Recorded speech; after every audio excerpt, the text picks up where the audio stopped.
This poor fella slept with his girlfriend's doppelganger by accident, but is it cheating? The debate tonight on the Six Ad Cast.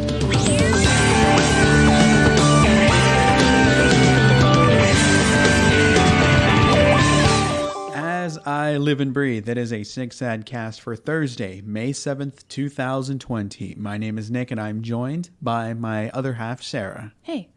It has been a long time since we've done anything like this. Yeah. How long has it been since we haven't had anyone start the show with us? Over a year. Wow. Do you even think we can?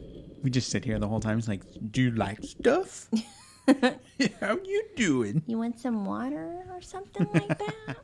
All we do is just offer each other stuff and we don't actually accomplish anything. We don't talk about nothing. Late night snack and it's only not midnight. Yeah. The only reason that we're starting the show is because Manuel is not present right now. He will be here later and we will just edit him in. It'll be as if he never left. Okay, so today's episode, once we get into it, we're going to be talking about urban legends. And if you go back in the archives, when we did the last Urban Legends episode, at the end of that, we ended up reviewing the movie Urban Legends, So we just figured, okay, we're going to revisit the topic. We might as well review the sequel to that movie, Urban Legends Final Cut. And that will be later at the end of the show. Manuel should be here by then. I have no idea when he's going to be here. How have you been in the week that we've been gone? Been good. I think I finished 2 TV series. You did finish 6 Feet Under. And then I finished the original 1 season of Fruits Basket. And then I'm on my 2-week trial of Funimation so I can watch the new Fruits Basket. Okay. Oh, that's right. You did say there was a season 2, but they had added stuff to season 1. Yeah, and I really like it. Yeah. It's weird, like as if they had alternate takes or had made course going to be longer. Are they all longer? 1.5 minutes or 2 minutes longer. Because these are right at 24 minutes, whereas on my DVD, they may have been around 22 and something. Okay. But I like that they're adding more to the story because it seemed like you got the gist of the story in the original series, but it's kind of like, I kind of would have liked to see more because she talks about her mom who had since passed, and you only get little voice clips of her mom and hardly ever actual flashbacks of them too. You get to be introduced to some of the other characters, but not all of them in the original series because there's supposed to be 13 of them, and then you're only introduced to maybe 8. Are any of these characters like so off the wall that you're like, I understand why they edited you out? Uncle Joe, he's a drunk, and this is a show geared towards children. It's fair to say they cut you originally because you were offensive. Well, I haven't gotten there yet. Oh, okay. I'm seeing all the characters I'm familiar with seeing so far. Okay. And you're enjoying this? Yeah. All right. I have no idea what Fruit Basket is about. I've come in and out of it, and is it like a girl that lives with these 3 guys or something? Is that like the gist of it? It's a girl that becomes homeless for a little bit and is nearby this family with a secret that they're cursed by the Chinese zodiac. So when under heavy stress, sick, or hugged by the opposite sex, they turn into their zodiac animal.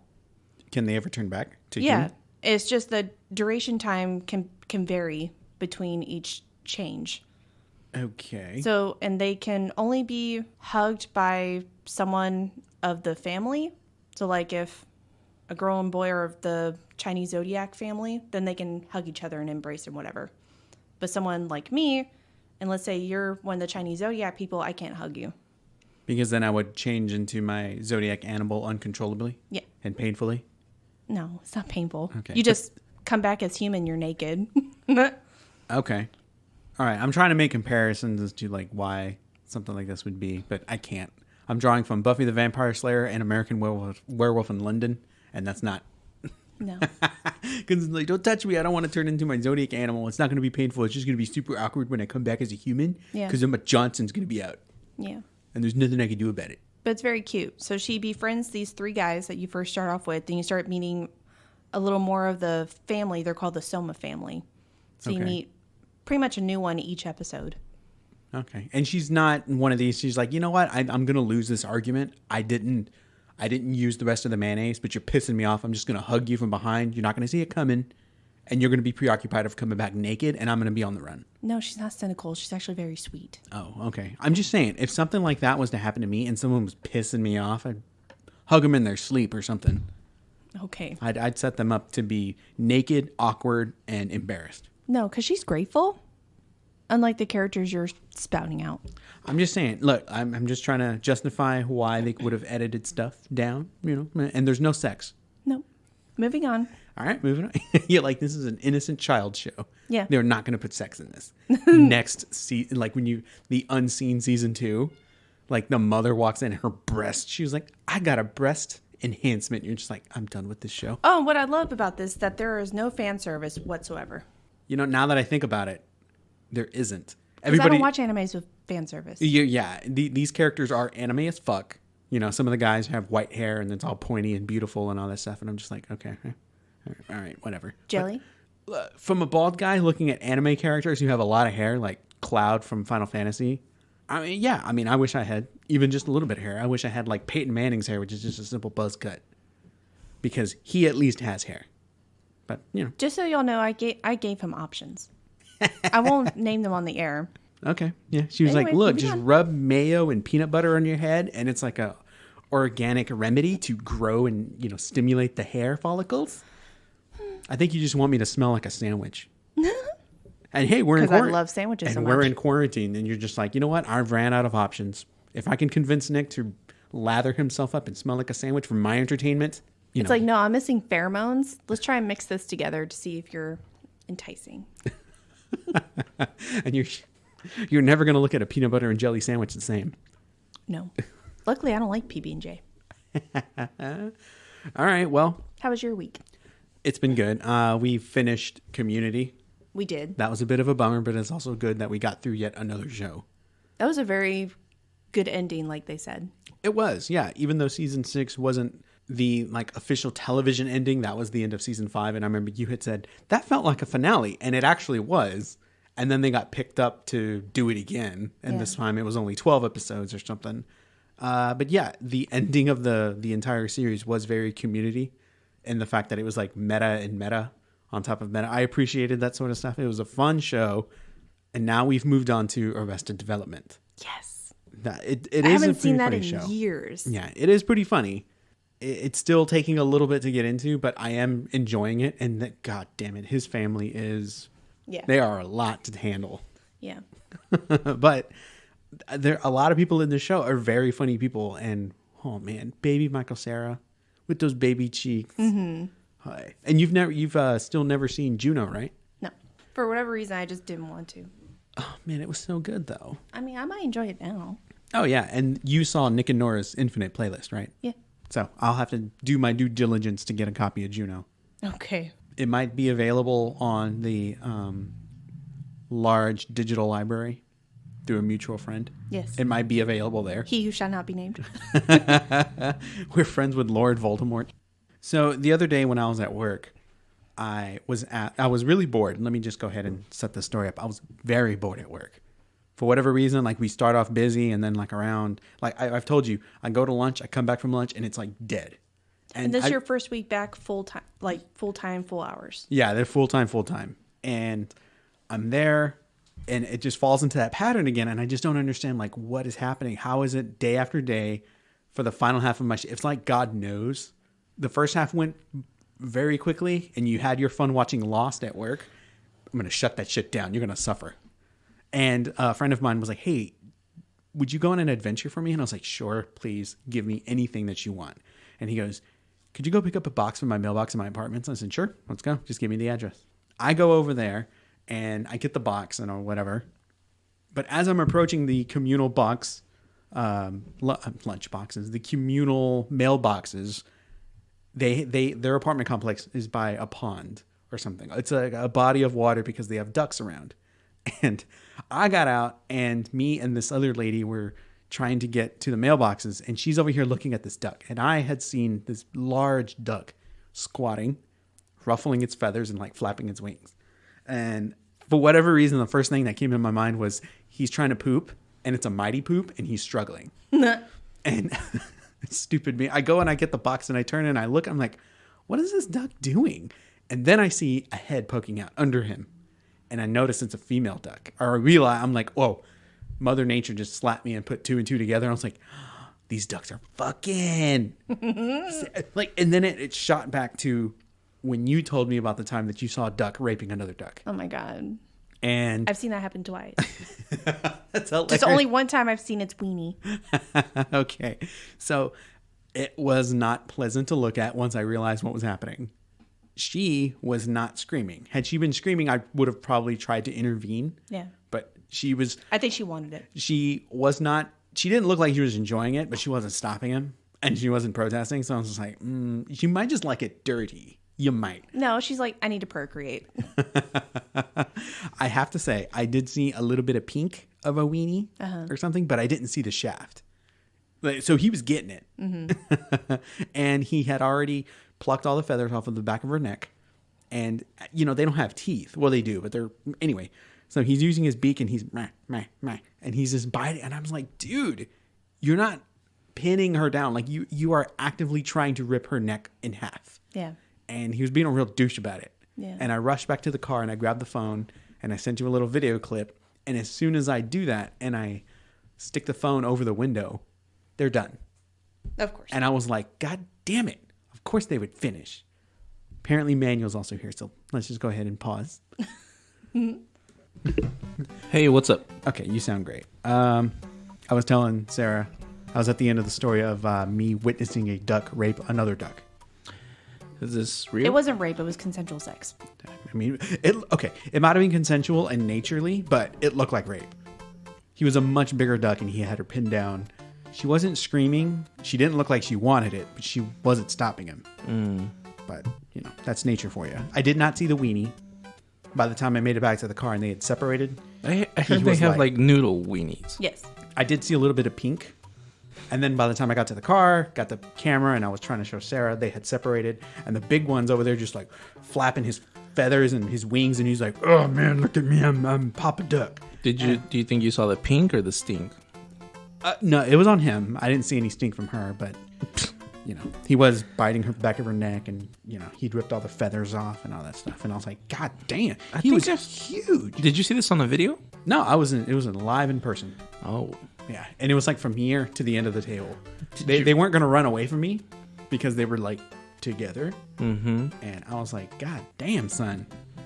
I need to create a GIF of you doing that.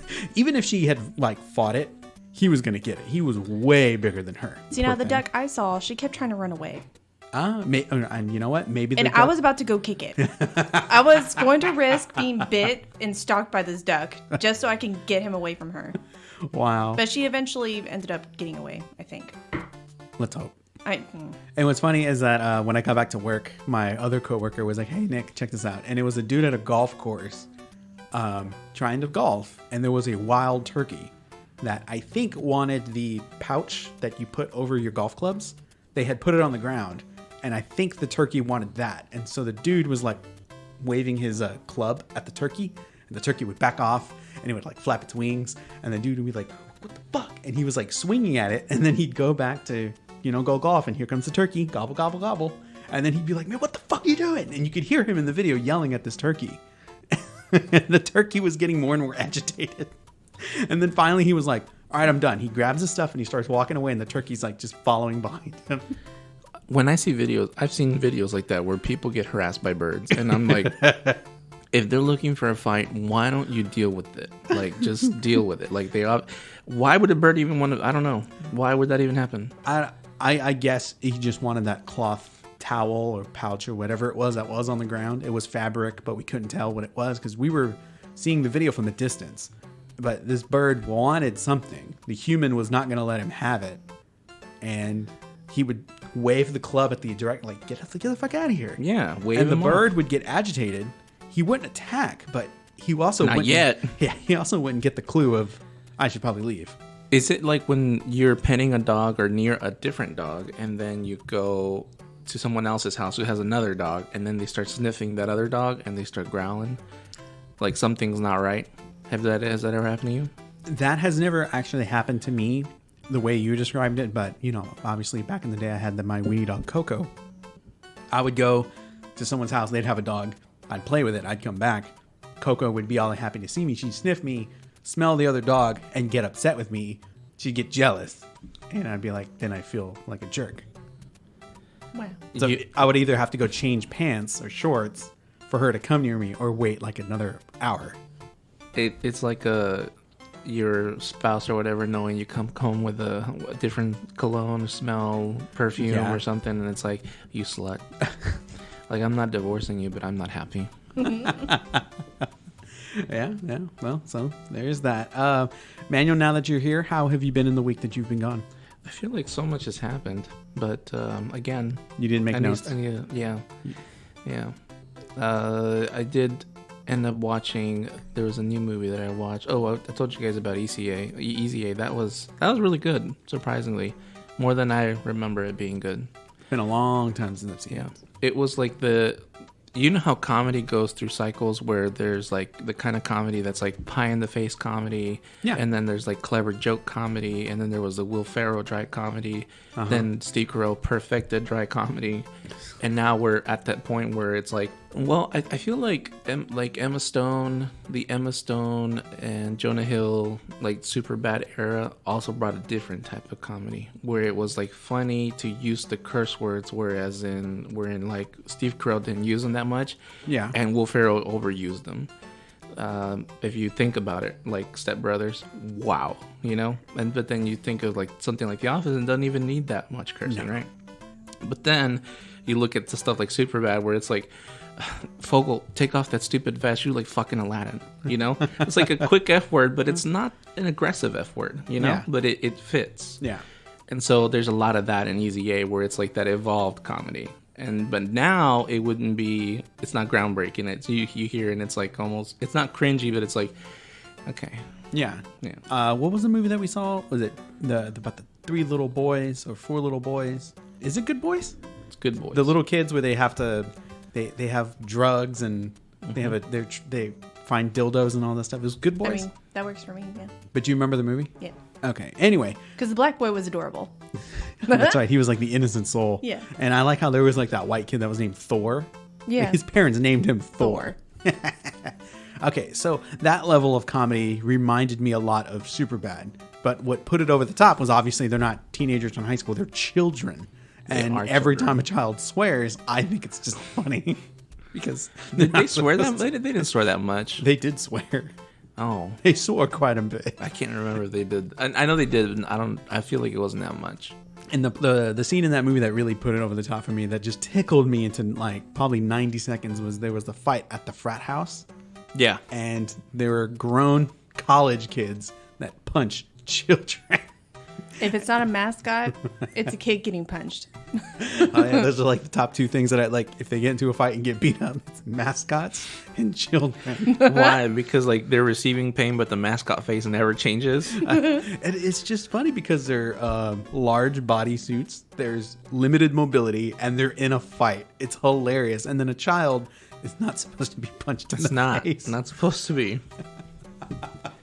Especially, I mean, they could get into a fight with each other. Mm-hmm. A grown man should not get into a fight with a child, but when they do, it's fucking funny. We've all seen that infamous clip of the dude breakdancing, right? It's an old clip. It's real fuzzy. Dude's in the middle of the dance floor breakdancing, and there's a little girl that wanders into his radius. And he's spinning around doing kicks, and he clips this child either in the face or in her underarm or whatever. But this little girl gets lifted and thrown off camera because this guy was like doing spinning kicks or whatever. Yeah. And I know it was a pure accident, but it was such comedy gold to me. And I don't even know when I saw this clip. It was years back, and it still stuck with me. I know exactly what you're talking about. And I thought you were going to talk about the baby being dragged by the monkey in the motorcycle. Oh my God. Sarah, did I send that clip to you? No. I'm sure you've seen it. It's everywhere. So there's this little alleyway, and someone's up on like the 2nd floor, and they have their phone or whatever, and they're looking down. There's like 3 children sitting on a little bench outside. And out of nowhere, down the alleyway, there is a monkey on a little scooter that looks like a miniature moped. He's driving the moped. The monkey is. Nobody else. The monkey rolls up and drops the moped and grabs the small child at the end. And he just like starts running. This kid was just sitting there minding its own business, playing in the outside of its home. Yeah. Gets grabbed by the arm by a monkey and dragged up the alley like 15 feet until the monkey just gives up and runs away. Wow. It was like a straight up planned kidnapping because he threw the bike. Like he knew he's like, it's time. Separated from the bike, jumped to the kid, grabbed him by the shirt, and dragged him, and was not stopping.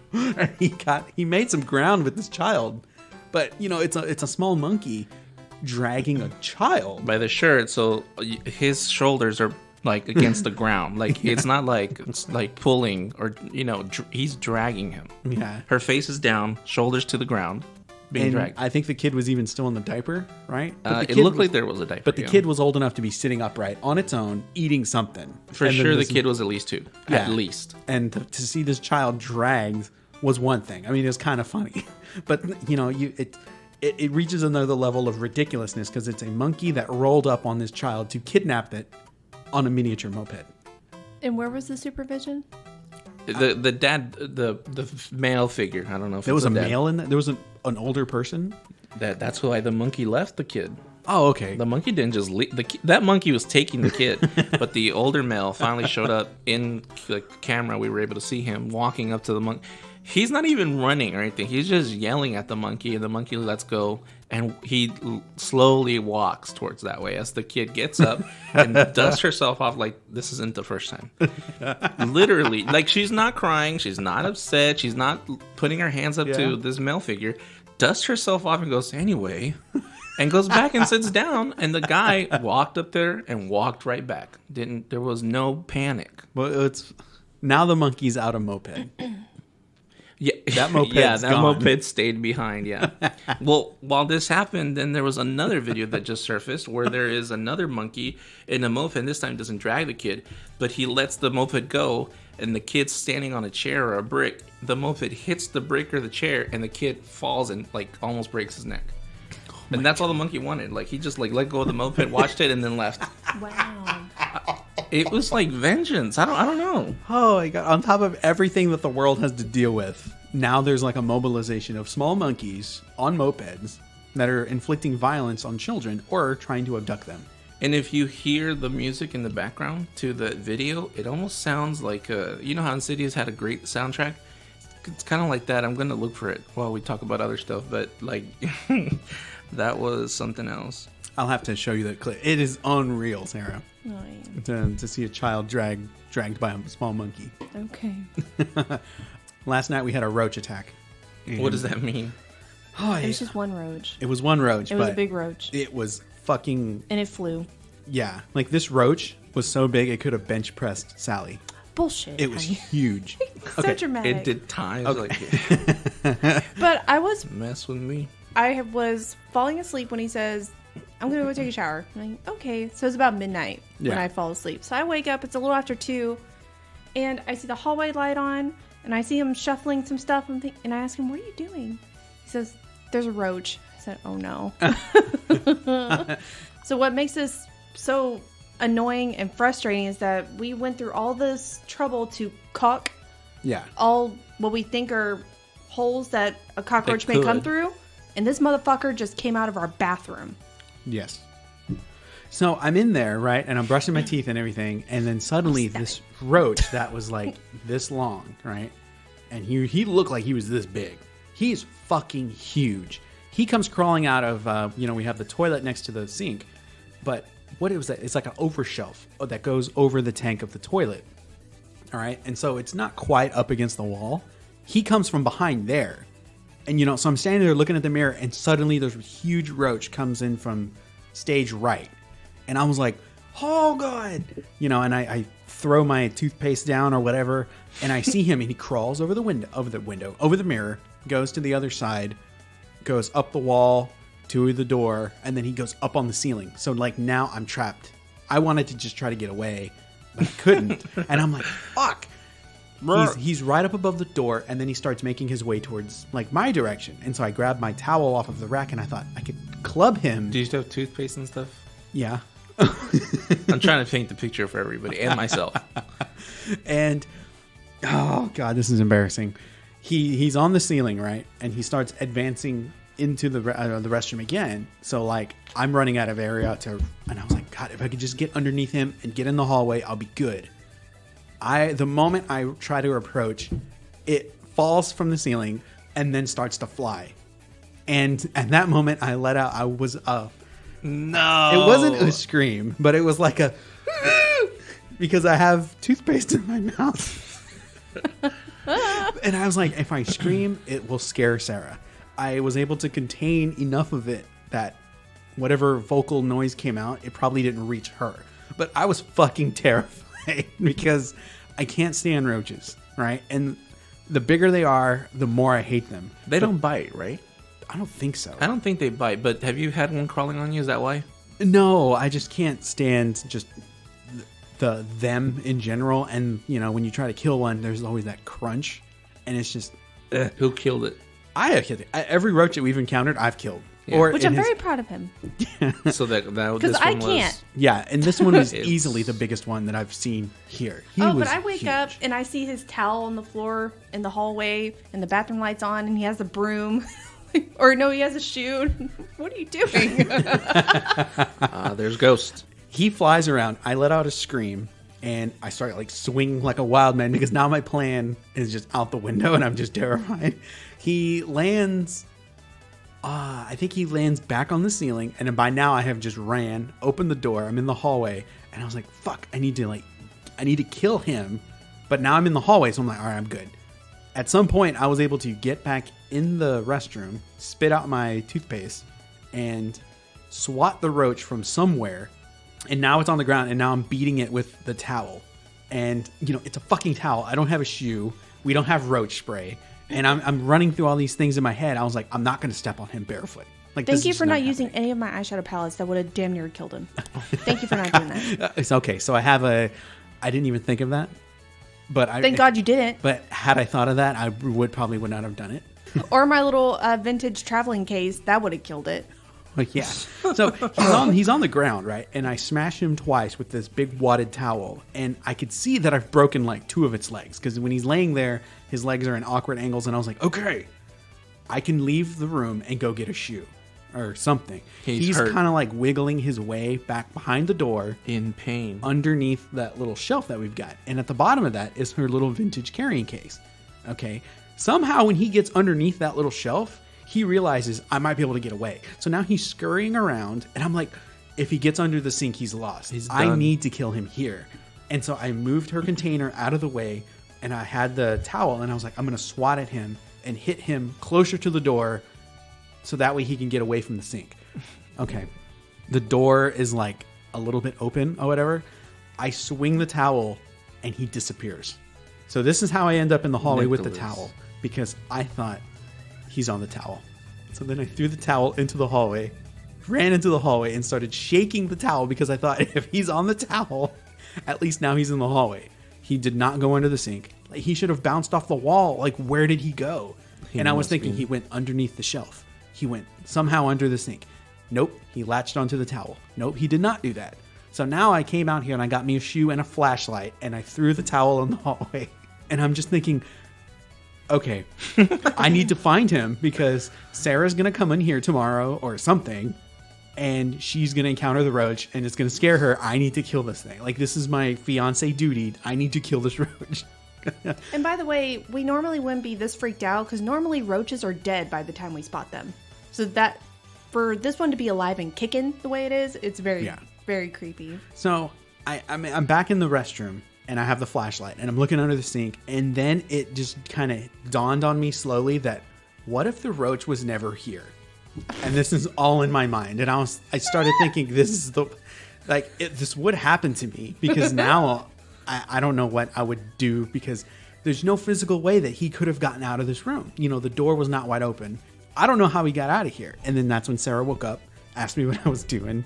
And, like, you know, a little bit shamefully, I was like, there's a roach. I'm trying to kill it. And he got away. So she was asleep? Yeah, she was asleep throughout most of this. Wakes up. The fucker's going on? No, I'm very sympathetic because if there was a wasp, I'd be freaking the fuck out. Like, all the doors would be closed. That way it can't go anywhere. An Asian killer wasp? Oh, man, we can talk about that here in a little bit. But the story ends with me giving up. I was still, like, looking. I was like, he's in the hallway. He has to be over here by the laundry room. He had to have come from somewhere, but he's not in the restroom. I know he's not. And then I round the corner, and Kitty is over here standing by that little wicker basket on the ground. And she's just kind of staring at it. And I'm like, Kitty, what are you doing? The roach was behind the wicker basket. Somehow it had made its way from the other side of the hallway into this room, up against that wall. Are you sure it's not a different roach? That's kind of... God damn it, I don't know. That's a stretch. But this one was fucking huge when I killed it. And he looked like the devil. He could have been a different roach, but goddamn, they were just as big. But I killed him and threw him outside, and that was the big roach attack. When you said that, it sounded like there were multiple roaches. You know, it's a roach attack. Like, yeah. Attack! I mean, okay, look, I had not taken the first swing. He started the fight. He flew at me. I'm sure that he did that because he's like, humans are scared, watch this, you know? And then because you couldn't let out a scream, it was like, oh shit, he's not scared. Because all you did was like, "Arr!" You know? And you're right, they are from Asia. I probably look like a goddamn fool, man. I don't know how that happened. We're talking about the horn. Yeah, Dude. so you're thinking the roach. At the meantime, he's got his own little roach cell phone, and he's like, hey man, check this out, man, on Blick Black. Check this out. I'm gonna go attack this human. Blink block instead of TikTok. And so he goes and flies at me, and I swing at him, and he's like, "Oh shit, son!" I bit more than I could swallow. Chewed more than I could. Anyway, I found the video. Listen, I'll show it to Sarah so she can see it. But the audio is you don't see it, just hear the audio. Oh, okay. And this is the child being kidnapped by a monkey. Wait! Hey! Mask! Hey! Out there. Yo, Yeah, there's the adult and the child running away. yo. Okay. Oh, That's so strange. I mean, that was obviously a different country. yeah. But yeah, it's one of those things like what you're telling me is too fantastic, and then you see the video. Like, That was vicious. Yeah, a lot of people laughed, and I was like, I was kind of terrified. it is scary because that monkey was trained to do that. Right. Do you think this is a whole new tactic for child trafficking? Oh my gosh, we're trading monkeys to get the kids? Well, it can go completely unsuspicious if you're not paying attention. I Or- guess they could be in and out quicker than the average Can you imagine human. the monkey showing up with the kid and going, like sticking its hand out, like, I need my treat, I need my, banana, whatever. But then, But no, I'm assuming it's a girl. Yeah, it right? looked like a little girl. She did look terrified. With her running back, it looked like, where's mommy? That's how I saw it. Because that guy is not her dad. No, because she was not putting her No, arms up, like, she was- help me. So, to me, that would not have happened if the parent was right there. You're not I don't know. wrong. And I think the only way to track these monsters that are doing this is you got to look into the spike of miniature moped sales. Where are they going? Who's And you'll- making these? And you'll And why was find. that guy videotaping 3 kids? I think he happened to be videotaping from where he was at, and then that. Yeah, but for happened. what? Oh, I don't know. It's like he knew the monkey was coming? Context is everything, Sarah. And we don't have all the context. He set up he owns the monkey. He was like, no, because he's trying to alert. He the blew other the guy. dog whistle, and that signals the monkey to go do this thing. He's like, "Watch this." So then why are you watching 3 kids, dude? We don't know what he was doing. He caught it on video though. For all we know, he was on the second balcony watering his plants. Sorry, I'm so suspicious of people. Yeah, Manuel. A week ago, you had mentioned something about your Sasquatch experience. Yeah. So when I was traveling, I would say the world, and I ended up in El Paso. Okay. Some of my coworkers there invited me over, and on our way back, it was late at night, All right. and we passed this like curb, like road, and one of them said, "Hey, remember that one time that thing appeared here?" And I was just kind of like listening, and the other guy was like, "Yeah, man, that was wild. How long ago was that?" And it turns out that the story goes that it was late at night, and they saw. Have you ever seen a camel in real life? Because this is how they described it. No, I don't think I have. I So- don't think I've seen one in real life. Sarah? Yeah. Yeah, like At the county fair. when you look at a camel, that you can see how tall they are, right? They're not like a giraffe, but if you look, where you They're guys like are, 8 feet tall. yeah, y'all are like general height. So the humps are obviously way higher than Yeah. like where the head lays and like where the body is. So kind of like a camel without the humps. That's what they saw, and but it was massive. The camel has very small, skinny legs, and Yeah. this thing had like elephant legs. It looked like a big thing of hay, but you could tell it was an animal. And then they said that as they approached it, because they slowed down, they said that the thing got up on 2 legs. Whoa. Yeah. Like it was like, oh, I got to do something about this, you know? And Yeah. they sped off. Oh, But man. there was 4 witnesses. So a body, hay-like body, camel size, then stood up on 2 legs. God damn. You know, El Paso, Texas. this is one of those things where we've all seen videos on YouTube when you go down the dark rabbit hole. And I'm just going to use this example. We have no idea. It could have been a setup, but I don't know if this was a cop car or just 2 random dudes in a car, and they're going down a dirt road, and they come upon what looks to be a woman that's dressed in white, that's hunched over, Long that's- hair? Long that black has hair? long hair, and she's kind of squatting and just kind of waddling around, and they're like, "Hey, do you need Hunched, help?" right? And then like she turns her focus to the car and starts rushing the vehicle, and they hit reverse and they just back up, and you're just like, you know, you have no idea what the context of this was. Who was that person? What were they just doing out there in the middle of the night on this rando dirt road? It was dirt, right? That's right. There wasn't actual... And they were like, had they not rolled up on this individual, that person was just wandering out there.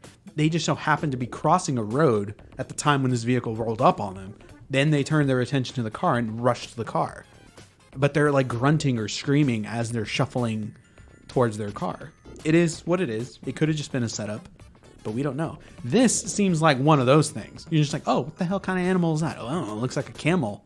Well, it's too big to be camel. Right, you but think it's too of that small like, to be an wait, elephant. why is there a camel out? Yeah, and you say it had elephant legs. Oh, this creature's too small to be an elephant. It might be a baby. Yeah. And then it stands up on 2 feet, and you're just like, nah, it's not an elephant. They were driving. I asked them, I said, "What car were y'all in there?" Like we were in a caravan, like a van. Yeah. They said that it was like the size of the van when it was on all fours, and when it stood up, it was taller than the van. So I went ahead and I looked at the difference between Sasquatch and a Bigfoot because we had asked that question among ourselves. They're both pretty much the same thing. Salish Indians of the Pacific Northwest were the first to use the name of Sasquatch, which was derived from the Salish word Sasak, which is SE''SXAC, meaning wild man, according to Encyclopedia Britannica. God. Sasquatch is usually described as an ape-like creature that walks upright, covered in long, dark brown or reddish fur that stands from 6 to 15 feet tall. The name Bigfoot was first coined in 1958 by a California columnist named Andrew Genzoli, who recounted a letter from a newspaper reader claiming to have discovered huge footprints of unknown origin. Bigfoot and other names along the way are stone giant, bushman, or tree man. Then there's the abominable snowman, which is basically Bigfoot, but for cold mountainous regions like Mount Everest, where the snowman name was first used back in 1921. Maybe? Because when you were describing Sasquatch, I thought of an orangutan. And then now when you were talking about the Bigfoot in the northern regions, cold or whatever, I thought, oh, it's a silverback. And I'm like, wait, I think a silverback is just a big black gorilla. Yeah. Should we talk about the DM from Twitter first? Go ahead. What was the DM? So they said, I know we talked about doppelgangers before in the past, and maybe we weren't clear enough, but the question was, if you were to have sex with your doppelganger, would it be considered homosexuality? If we saw ourselves as the opposite sex, not our actual doppelganger, because that would mean it's still the same sex, then would it be considered like a form of masturbation? So a doppelganger, somebody who just looks like you, right? So Yeah. then that's still somebody on this earth. I was thinking like your exact identical person from Universe 8, since we're from 7. Technically still you, like your DNA. Yeah. But And that's funny that you think that this is not Earth Prime, that we're, for whatever reason, Earth 7. oh, I don't know why. Oh, okay. I do know why. And he's like, and y'all motherfuckers are going to find out soon enough. Yeah. 2020 has been a real bitch, but maybe at the end of maybe in the third quarter, we'll discover other Earths exist. Someone had the picture of the dumb horn, the jackets, the deadly ones. Yeah. They had them in their hand, and then they're like, "Congratulations, you've made it to May. You were welcome to level 4 Jumanji." Yeah. Dude. We cannot catch a break. And then in 26 days, as of this recording, is hurricane season. Oh, it starts. We cannot catch a fucking break. Just because it's hurricane though, season yeah. doesn't mean we're going to have one. Last season and the season before was pretty mild, like if that. Okay, so what about the hurricane? Like, maybe a hurricane doesn't hit America, but like, is Puerto Rico going to get slammed? They seem to get slammed. Poor things. They I did always say get no. slammed. Okay, no Hurricanes. no disrespect on that. We were just talking about where we reside. Yeah. It's Another been very hit. And quiet. I'm just talking about like Earth in general. Like, someone somewhere is going to get slammed by something come hurricane season, and it's just like they're also dealing with what we're dealing with. At some point, they might have to deal with the death devil hornets, but they're going to also have to deal with hurricanes. We may not so much, but if there is a hurricane that comes close, it'll probably hit Florida. Okay, so the question here is, if my doppelganger from another Earth came here and me and him encountered each other, and this is like It's your identical you, not the Yeah. one that looks like you from this universe. It's exactly you. yeah. So there's nothing different. Like, he's not from like He might. that version you know, of Nick is more French than Hispanic. It would even make I'm just more like, sense what? if he was like if he had your DNA, but he didn't. He hated wrestling, loved boys, and So like a you know, parallel universe, you. He hated wrestling, loved boys, and was always but had a wondering- kid. Like That's not so far-fetched, y'all. nothing, No, I'm it's saying not. nothing like Nick. Yeah, nothing like me. And he's actually got hair. Oh, Beautiful dude, hair. can you imagine? He had like surfer hair. But he's got a man bun, and I'm just like, oh my God. Nothing wrong with that, folks. Nothing wrong with that. I think we said we would. Didn't you say you would? You just. If I did, I wouldn't see it as homosexual, I don't think. I said no, but I think if one of you is giving it, remember one of you is taking it. Yeah. That's all I said. But then I don't know. It still would still be homosexual. But see, if you're like, if one of you is giving it, one of you is taking it, there might be that underlying thrill of domination. And it's like, I'm representing this Earth.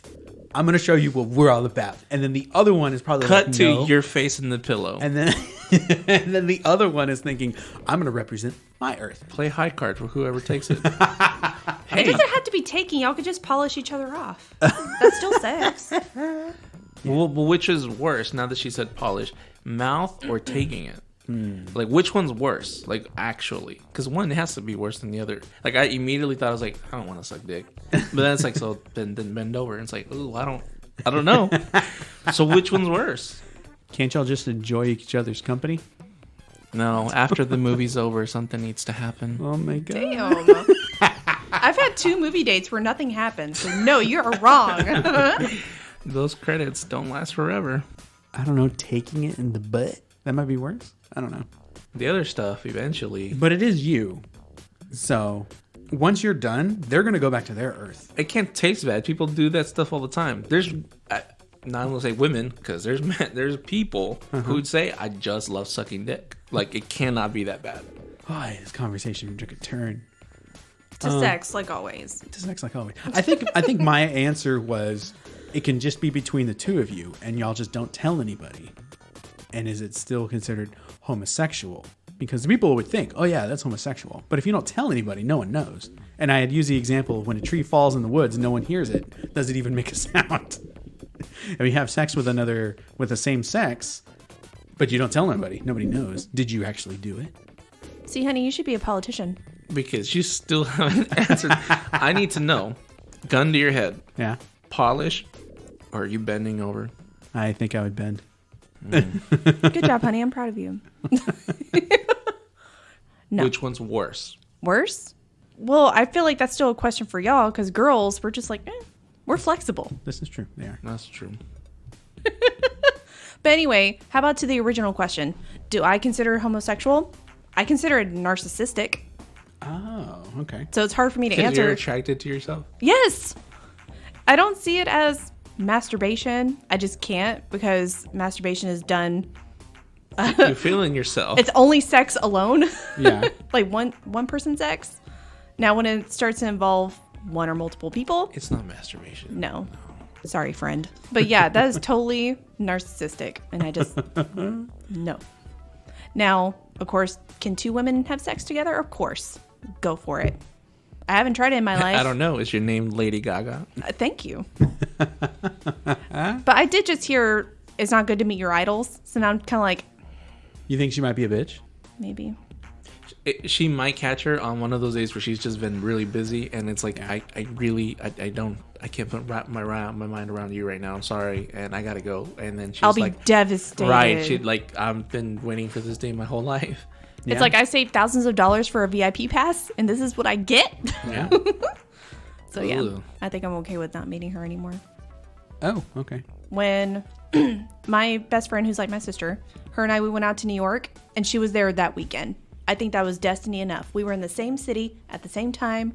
I'm totally happy with that. Close enough. Yes. I don't know. I think I'd still really like to meet Taylor Swift. I probably wouldn't say anything. I'd be like, it's Taylor. Oh my God. I was like, oh my God, she breathes the same air as we do. You're so dumb, honey. That's the kind of stardom I'm thinking about. Yeah, Not- where you're just like, holy fuck. I hate to break it to you, but she poops like everyone else. No, she doesn't. After a bad Taco Bell night, she poops like everyone else. No, she doesn't. Make it dirtier. Taylor- Like she poops and wipes like everybody else. I was like, no, she Taylor doesn't. does not poop, okay? It just doesn't happen. She's not from this earth. She's from Earth And I 3. piss roses. Let's go ahead and talk about some urban legends here. A couple of weeks ago, we talked about the Halloween movies, or at least I did, I guess, during the King of the Stream tournament. And I'd mentioned that there is a Thorn cult in that movie. And I wondered, is that idea from that trilogy, 4, 5, and 6, is any of that rooted in reality in some way? Not really, but the symbol of the thorn does exist in some capacity. The Curse of Thorn is a mystical runic symbol based on the namesake constellation Thorn that can appear during the ancient feast called Samhain, the holiday also known as All Hallows Eve or Halloween. To prevent mass death among the tribes, one family was chosen to bear the curse. The curse requires the bearer to sacrificially murder his or her entire family, which in turn will spare the entire community from events such as plague and drought. The curse is placed on a boy by the cult's leader and commands the child to kill his entire family.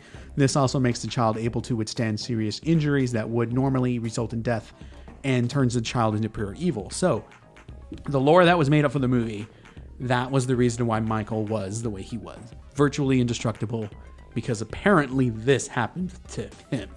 He was chosen to be evil. So it's another form of witchery. Oh, yeah, yeah.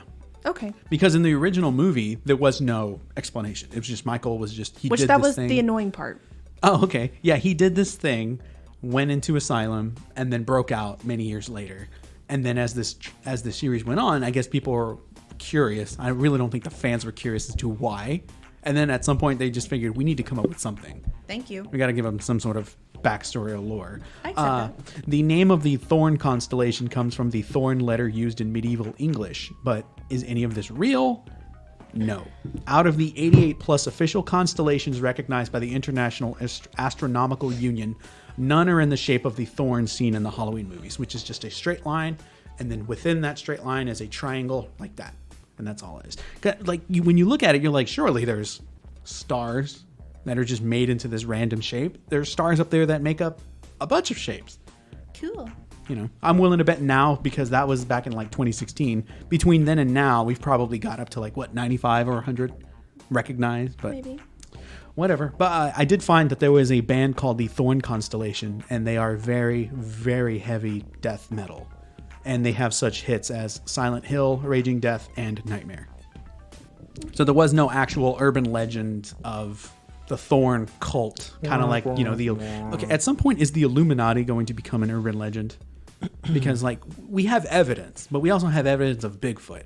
But we can't catch one, and we can't find a definitive Illuminati cult gathering. I mean, I know there's I know there's a famous footage of like out in the woods, and there's like a big bonfire, but the picture's fuzzy, and the focus, it's not focusing on the object way in the distance, which is what we needed, and the video just won't allow. You hear music, you see a big fire, you're not sure what you're looking at. Something like that seems to be almost interpreted in House of Cards, where there's Really? a gathering in the woods. I mean, I never finished House of Cards. I only got like season 2 or 3. That eventually happens. Yeah.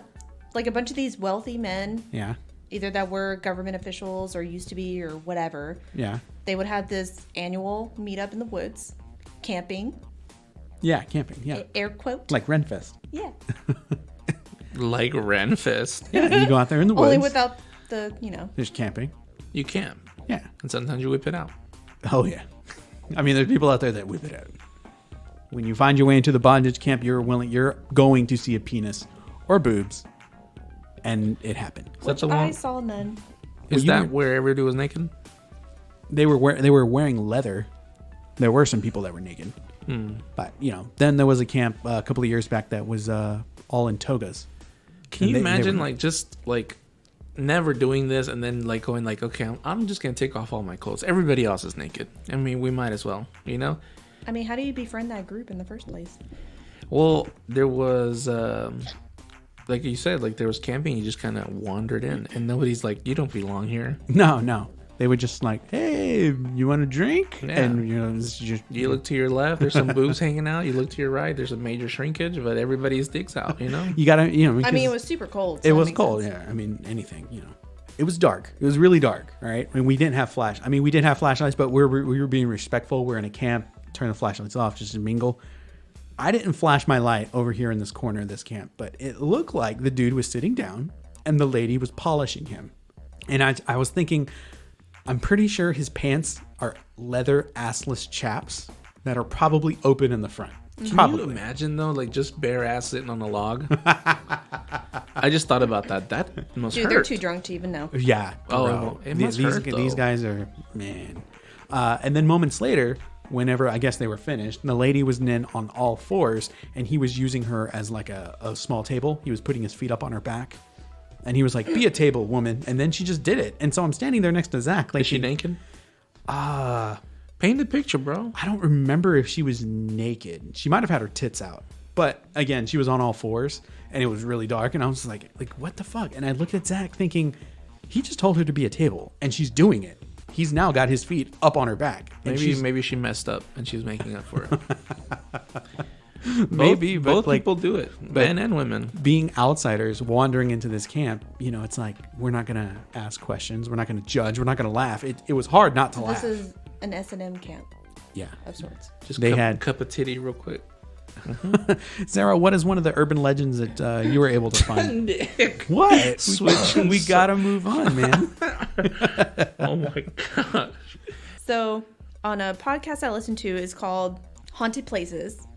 On this particular episode of this podcast, it was called In One Ear and Out the Other.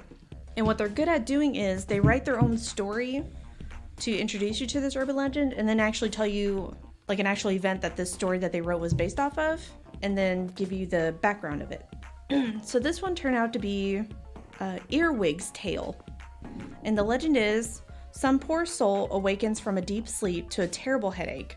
Maddened by the pain and scratching sounds in his or her ears within their head, they decide to go to the hospital. There, the doctors find that bugs have gone into their head through their ear canal and made dinner out of their brain. Oh. And how they wrote it out was, this woman just started having really bad headaches. Then they would go away and they wouldn't see anything in the scans or anything. They started to become so debilitating that she then starting to feel the scratching. And then she had a friend come over and it was starting to limit her functionality. Then she just collapsed. So then they rush her back to the hospital and she says, hey, I've been saying there's something wrong. And so now they're doing whatever for more examinations and stuff. And she sees a bug in her peripheral, in her eye. Whoa. Yeah. And so then by that time, they're coming out of her nose. So at first, they pulled out a big blood clot out of her ear. So the headache went away. But blood clot? Yeah. But then it came back with a vengeance. Yeah. So then, of course, she started seeing legs fall out of her nose or all this stuff. But anyway, she died. Because it started eating her from the inside. This is malpractice. Can this actually happen? I mean, if they don't know what's really going on, they're trying to treat from the symptoms that she's trying to give them. Because even at one point, she couldn't audibly say what was wrong. She was just trying to mouth and signal and stuff, and she can't function. So they're like, okay, we just need to do MRIs and do CAT scans and whatever. And by that time, it was too late. Yeah, but you can write stuff down. That guy would be writing paragraphs. No, she couldn't. She lost all functionality. She couldn't move. So she was just at the hospital kind of like... And then the poor friend couldn't interpret anything. This goddamn advertisement came back. What? Yeah, it was bad. So anyway, the truth. This is an urban legend that turned out to be true. In the mid-19th century, explorer John Hanning Speke struggled to get a Nile River beetle out of his ear canal with a penknife. A more recent case involves a British woman named Rochelle Harris. In 2013, after vacationing in Peru, Harris was plagued with headaches, facial pains, and ear discharge. The culprit, flesh-eating worms that burrowed into her head. What? Where did you even get those? In Peru. Someplace where it's not clean. It's one of those like, what were your ears doing near worms? Flesh-eating worms. What were you laying on? Well, I mean, you can just easily go to the beach and into the ocean and get a flesh-eating bacteria. We just don't know. Which is why I don't go to the beach. There's so much unknown. I can't believe people still go. I'm like, I just no. have the big fear of stepping on a piece of broken glass. All of it. There's so much unknown. From that to stepping on an actual predator. Yeah. You know, it's going to be like, hey, bitch, you know? The man inside the walls. So the legend, a family moves into a secluded old fixer-upper, but is disturbed by continuously misplaced objects and strange noises. Later, the town learns that the family has been brutally murdered within their home, the attacker an intruder who had been hiding in their walls. The true crime roots of this urban legend can be traced back as far as 1941, when Denver drifter Theodore Conies snuck into an old acquaintance's home and set up shop in the attic, emerging only when the homeowner would leave. Then there's this ABC News story from 2015, wherein a man entered a home in New Jersey, crawled under a bed, and remained in hiding for 3 days. While no one was harmed, the intruder did charge his cell phones using an outlet at the base of the bed. So, yeah. What was it the other night? You had heard shuffling in the house? Yesterday during the day, it was in a moment where Kitty was running back and forth. She was excited about something. She might have just pooped. I don't know. And then I hear shuffling, what sound like up in the attic. But I don't know if it was her, but my ear traced it to the attic, which my hearing isn't that great anyway. Yeah. Maybe just a possum. That's what Possums Sarah sleep at thought. night. I have joked that there are people living in our walls just because. Well, there you go. And that's what it reminded me of. My Madison sleep talks. I took advantage of it 2 days ago. Ew. I was going to say, that's kind of scary. Creepy. That's so mean. No, I've learned to ignore it. Like, because sometimes I think she's actually awake. Like, sometimes she'll be like, hey, this, and like, she'll ask me a question. I'll be like, yeah, or no, or that's not where, whatever. And then I'm like, why? And she doesn't respond. And then, like, an hour later, it's something else. And I'm just like, at first, I'd give it, now I just ignore it. Except for this time, I was in the room looking for the measuring tape. And she kind of like shuffled a little bit, and I was like, "Are you awake?" And then she was like, "What did he say?" And like that's all she asked, and I was like, "Okay, so she's sleep talking." So I was like, "He said, where's the measuring tape?" And she goes, "Somewhere in the room." I said, "In this room?" And she didn't confirm. And then I was like, "Oh, she's asleep." I looked in the room, though, to see if it was in the room, and it wasn't at first. Then later, I knocked something over, and the measuring tape is there. Dang. Wow. So she was answering me. Yeah. Good job, Where's Madison. the measuring tape? It's in the room. So she wasn't lying. This room? It was in a room. All right, go ahead, Sarah. Halloween hangman. The legend. A Halloween performer decides the ultimate climactic scare is to pretend to hang himself in front of an audience. The problem is he accidentally hangs himself. Don't laugh. Okay. Inappropriate. It's the legend. So. I don't suddenly I'm the bad guy. He wants to prank people about hanging himself in public, and I'm the bad guy laughing when he botches it. Do you think it's something that would happen to you? Of course. Of course that would happen You're to like, me. but that's why I don't prank people pretending to die. I just prank people with stupid stuff. You're mad. Anyway, the performer dies as the onlookers applaud the authenticity of the act. This was also on the podcast. Here's the truth. This legend depicted all over big screens. They did screens big. Oh, okay. The gallows and small, Tales from the Crypt, as many variations. Each version usually involves a male performer, a rope, and the deadly inability to master cheap imitation. The real-life tragedies that inspired this legend involved the same elements. In 1990, a New Jersey teen named Brian Jewell, which they mentioned this boy on the podcast too, died performing a hanging stunt at the entry of a hayride attraction. In North Carolina the same year, 15-year-old William Anthony Odom accidentally... I don't like when they use the word hanged. Hung? Hung. Yeah. He hanged himself. Yeah. That is hung themselves. Hung himself while staging a gallows scene at a Halloween party. Then in 2001, Caleb Reeb, a 14-year-old working at a haunted attraction, died after switching places with a noosed skeleton hanging from a tree. Horrifically enough, thought he was acting as he struggled with the rope around his neck. Wow, they watched it happen. Yeah. In all those cases, the person actually died. Yeah. You'd think word would get around. Just don't try to fake it. Leave it up to the movies because they strap you in a harness that goes around your shoulders and under your arms. Only the movies should, and the WWE should do that. Oh, yeah. I mean, they did it once with the Big Boss Man, right? Mm-hmm. Yeah. Well, unfortunately, the theme is they're teenage boys. Teenage us. boys think they're invincible. Yeah. And they want to try to be funny and clever, but then it just goes completely wrong. Can't It's do unfortunate. nothing there. Yeah. Yeah. Well, first, I'll kick it off with how old were you guys whenever you heard about the chupacabra? I would guess I was like between 10 and 12 when 10 I and first 12? heard something about that. Sarah? She's like, what is that? I've never heard that. Oh, I do. I know you have. Maybe 15 when I started really getting into the paranormal shows. And they brought up the chupacabra there. Where did you guys hear from it?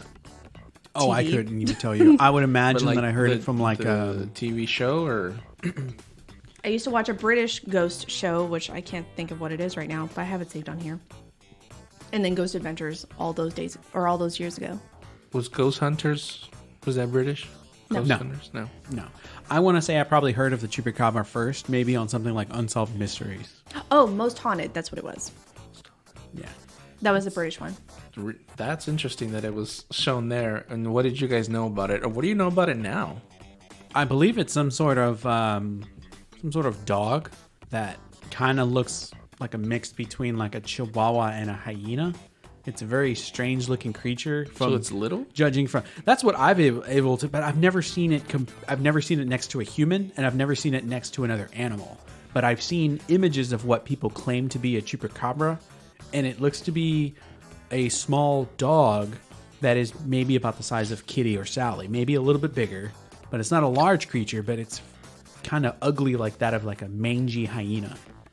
So you're not wrong. I've seen those footages, but never like a Chihuahua. They're pretty big. They are pretty big? Yeah, they're like a hyena kind of standing up on its two legs, like a Great Dane type of, you know. And then in that same perspective, it's like super skinny and it's inverted almost, like it's hairless. I don't know. It looks like a zombie dog. It looks like a very ugly, sick dog. Have you ever seen that, Sarah? The actual picture of one, or that they think is one? I mean, I've seen a depiction of it or a sketch of sorts, but it's a goat-eating creature. So I'm gonna tweet this out, the picture that I first saw of the chupacabra, but this was the first picture I saw of the chupacabra. I don't know if you guys remember seeing this. Oh, wow. I have, yeah. I have never seen that image Before all. we knew anything about it, and there were reports that the chupacabra, which was at the time leaving a lot of the goats or the sheep, even cows sometimes, just kind of bled out. Yeah. And it was like eating their blood. Yeah, I've heard that there are like puncture marks, that of like a vampire, and then the creatures seem to have been drained of blood. Yeah, in Spanish, chupa means suck. So it's to suck something, right? Yeah. Chupa, if you say chupa mi verga, which is, really Vulgar? vulgar. Yeah. But that's what came to my mind. That means suck my, polish me. And so Now he tries to censor. it's interesting that was the first picture that the television, because I heard from the chupacabra the first time on the news. Yeah. Of course, Telemundo was all over it. And this sketch came on their network and was like, this is what we believe is the chupacabra. And it was like one of these things, like, we don't know if it's just in Puerto Rico where it was first sighted. but beware. Cattle owners, sheep, goat owners, beware. And I think the first official image later, I guess, is one of those that became true. That it was a thing, and they don't know that this animal is anything else but the infamous chupacabra, which I'll post the real picture of what we think it is one. But I think we've only seen one alive, I think once is what we think. And even then, it was just like a creation, no mistake, I don't know, a hybrid of some sort. I'll tweet the picture out, but this is it. Okay, I've never seen that picture, but you know what? From behind, walking down a dirt road, it was skinny and ugly like that. Mm-hmm. This is a stuffed one. Like this says a one. Do you think that's a real chupacabra? I think so. And all of the images look like that. Because you think so it could just be a now extinct breed of a dog-like creature now? I don't know. I've seen that. I've never seen that. That kind of looks like a fox. Like a sick-looking fox. It has very long limbs. Yeah. We'll tweet all these pictures. Isn't it crazy? Out. Like, you'd think that we would know for sure if this creature does exist. Because if someone found one and stuffed it, that means we have like DNA makeup of it or something. It doesn't match as something else. Like, this is its own creature because we've never seen. Tell that to the people that don't believe in the dinosaurs. You could run the makeup of the genetics of this creature versus any type of breed of dog or like any type of coyote or hyena that we know of. Or you could just have animal experts look at this creature and be like, that is not a hyena. That is not a dog. It's, and that's when you determine this, as absurd as it sounds, could this be the chupacabra? And then that's when you have to determine or think, oh, it's a new species of something. And if it is a new species, do you call it the chupacabra? You still do. I mean, what else? Like, you have to, but because this was a craze. Like, people were scared, legitimately scared. Like, if they're doing this to animals, how easy could they do it to us? But see, I guess we've never been able to have one in captivity to study its metabolism. And it's like, why, instead of actually eating like chickens, why does it choose to suck the blood out of creatures? Because from what we understand as living creatures, as humans that can study other animals, for the exception of like vampire bats, there's not really a whole lot of animals that take real sustenance out of just sucking the blood out of other animals. Vampire bats? Yeah. It almost looks like this Pokemon. It kind of does. What's the name of the Pokemon? Is it Houndoom or Houndour? Houndoom. Houndoom. Yeah, Houndoom. Houndoom. I mean, I believe in the chupacabra, but I don't know where you would have to go to find one. Maybe one of those wax museums that you went to that were... Are you trying to poke fun of the frozen monkey man that I saw? The Sasquatch. The Iceman. The original Iceman. Manuel, what's the other urban legend that you got?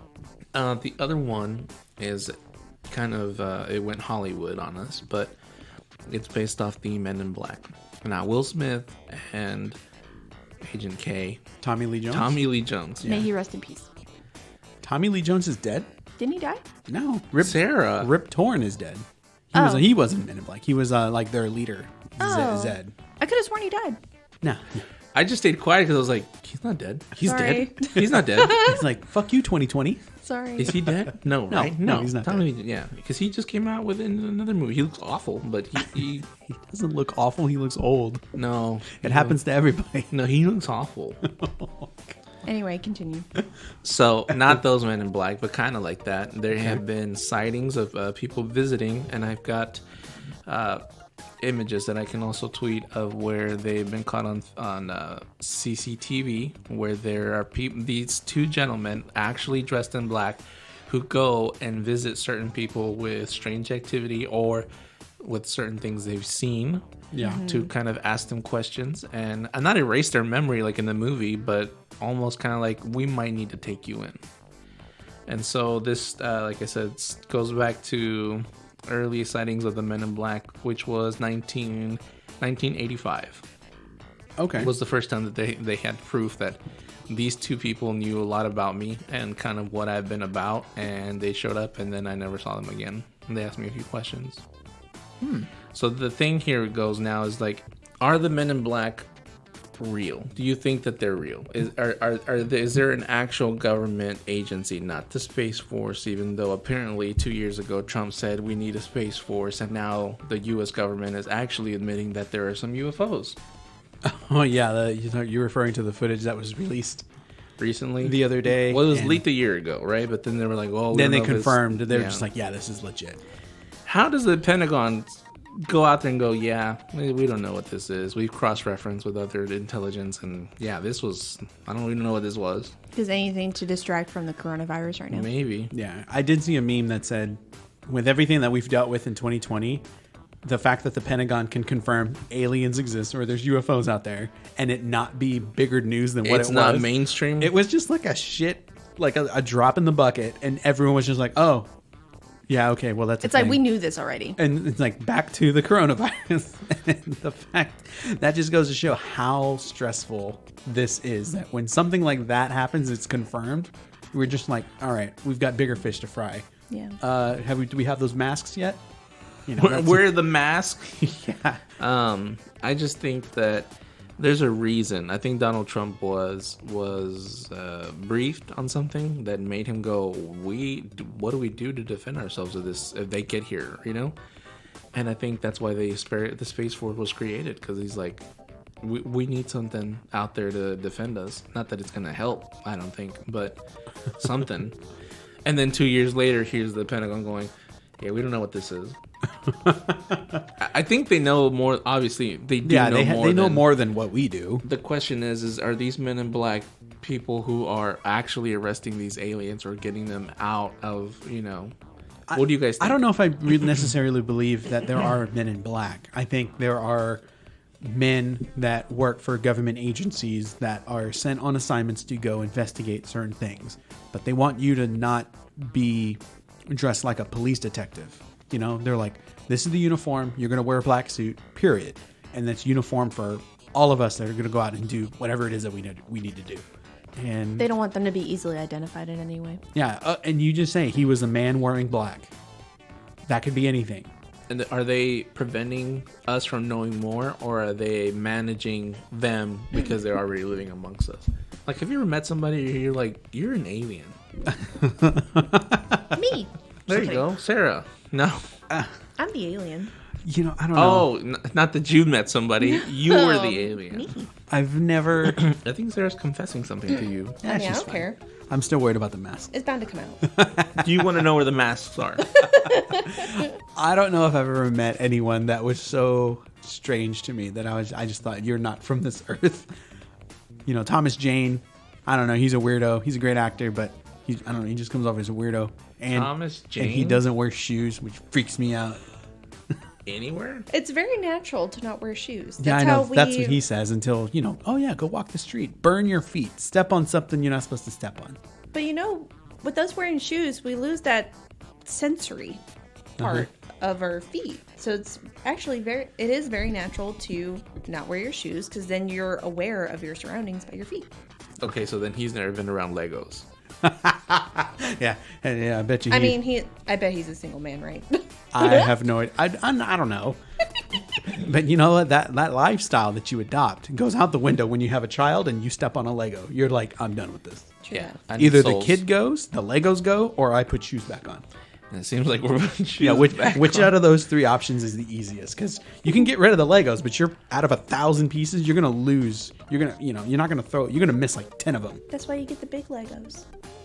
Those hurt worse. Yeah. But at least you can see them. Have you ever stepped on a Lego in your life? No. It is literally the worst. But to Sarah's point, I think if you are if you're not wearing shoes the whole time or all the time, you become kind of numb. Like I can't step on regular grass without my shoes. Like I can, but I'm being very slow and gentle. Yeah. Kind of like the ocean thing. It's like I might step on something. And it kind of hurts. You're walking around, like, was that a syringe in your own yard? And yeah. Like, No, for real. I'm like, what was that? And somebody who doesn't wear shoes all the time, they're just walking around like normal. They give no fucks. Oh, yeah. That's the type of person that Mr. whatever is, Mr. James, whatever.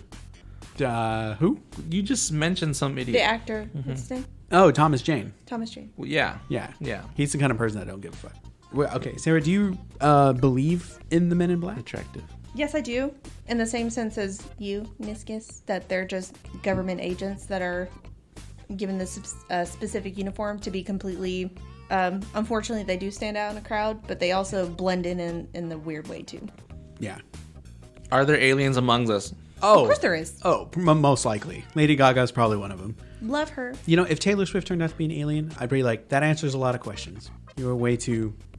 You're perfect. You're way Ew, too perfect. You could not have been a human. Nicholas. She is not Fire. corrupt, and the unparalleled love for her cats.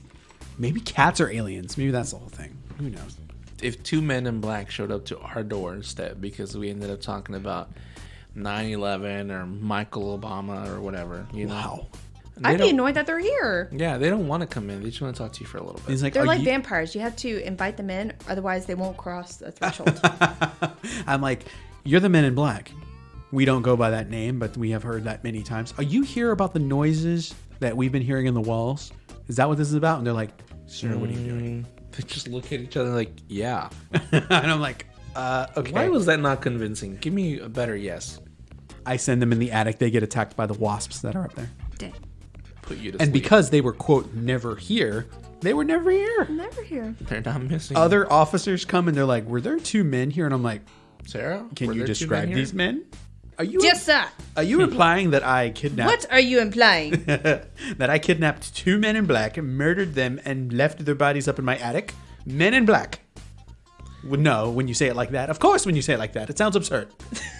They just radio in. The couple looks guilty as fuck. Send more in. If you don't mind, sir, get off my stoop. Hoi hoi. And then I hiccup. Okay, but yeah, I do believe aliens. Are among us. There's a chance. I already say and believe that we are aliens. All of us. And Manuel, I take it you believe that aliens are among us? They're not among us. They've visited us though. And Oh, okay. I think we've been silenced. If we did ever want to speak out with actual evidence, we get silenced before. Have y'all ever heard of the movie Fire in the Sky? Yes. Sarah? No? Are you familiar with the infamous scene from that movie? Okay. So there's a guy in there that gets abducted by aliens, or believes he was abducted. He's having these flashback memories, and man, you know, there are times in my life growing up that I walked in, and this is again, I walked in on someone watching this movie, and it fucked me up. My dad was watching this movie. I don't know if it was on TV or if he rented it. I walked in on a scene, and he didn't know I was watching this. The man is on a table, and there's like 2 or 3 alien-like figures around him. He's on the table, and they wrap him in some sort of, like, I can only explain it as like a giant condom type plastic. It covers his body, and then there's like a suction, and it pins him to the table. Now he can't move, and it's on his head, full body, and then the creatures cut open the mouth. So it's definitely like a latex suit. And so he's screaming because now he's compressed. They cut open the mouth or whatever, and so now he's screaming. And they come, and I want to say they stick something in his neck, and that's fucking terrifying. And he can't really see what's happening. And then there's like they take some sort of black goop and they shove it into his mouth. And then there's a drill of some sort that's coming down from above him. And it pierces his skin, and now he's like screaming and all that stuff. He can't do anything about it. And like, it's a very infamous, terrifying scene, especially if you're a child. And when I saw that, I was fucked for a long time. Nobody as a child should be seeing that scene. Hell that no. or the narcos chopping your head off.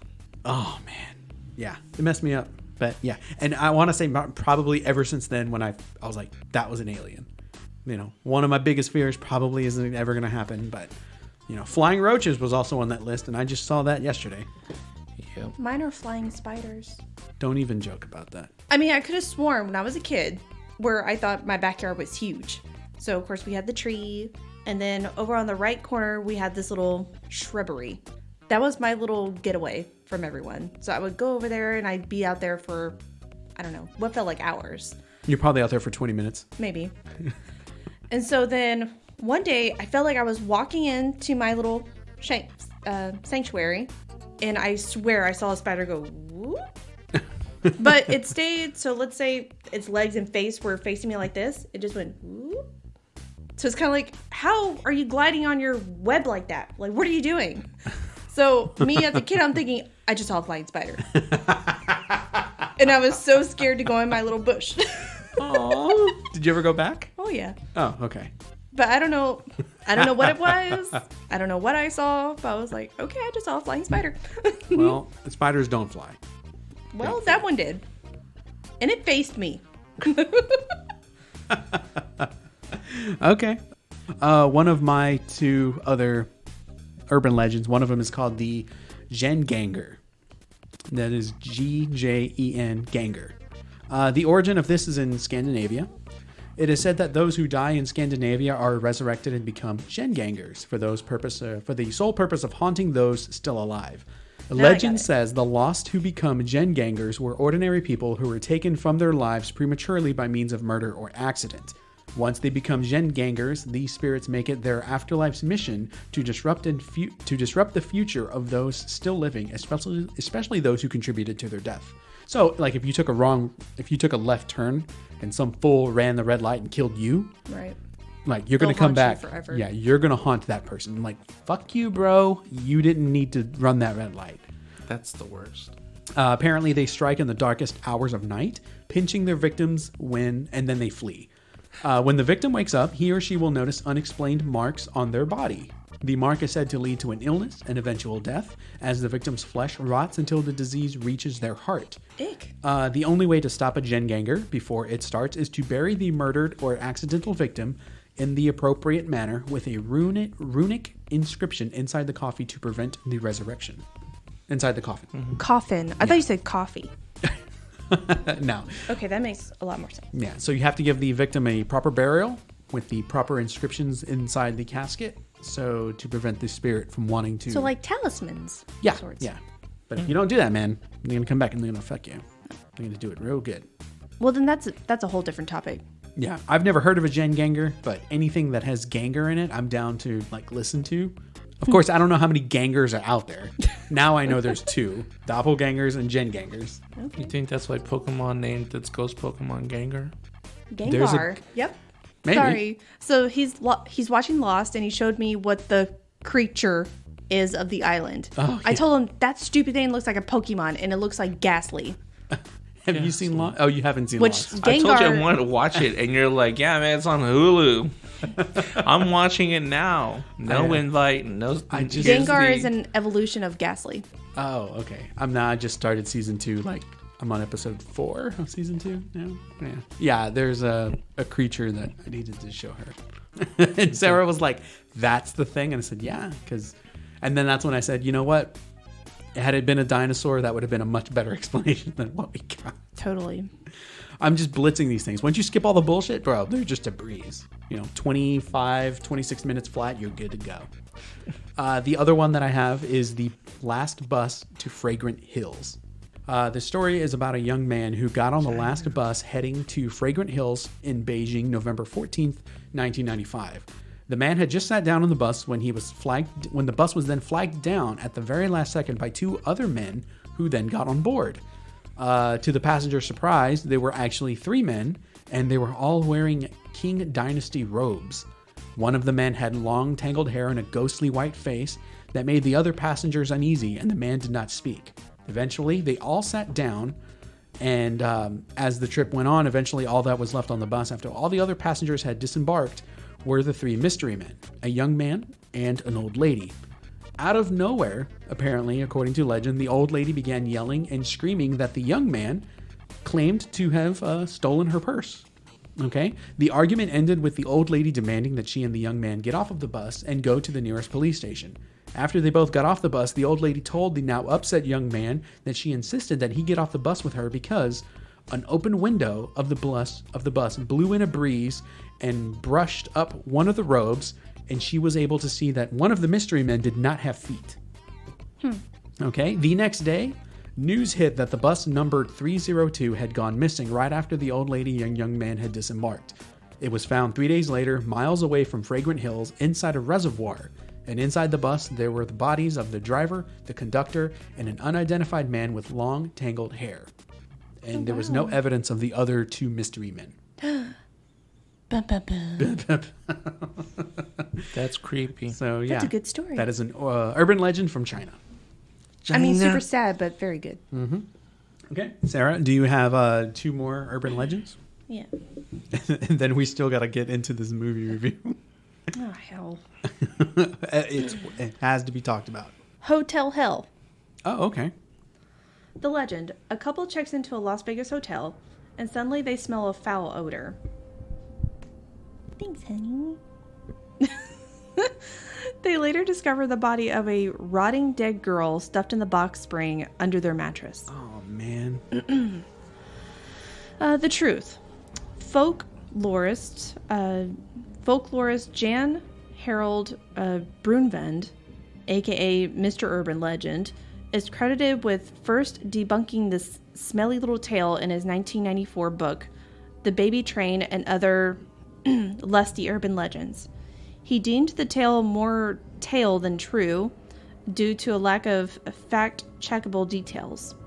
But this 2010 NBC News report about a missing Tennessee woman found dead with her body stuffed into the bed frame within a hotel is certainly true. There's also the story of a serial killer, Richard Kuklinski, who poisoned a man, strangled him with the lamp cord, then stuffed his body into a mattress in a New Jersey motel.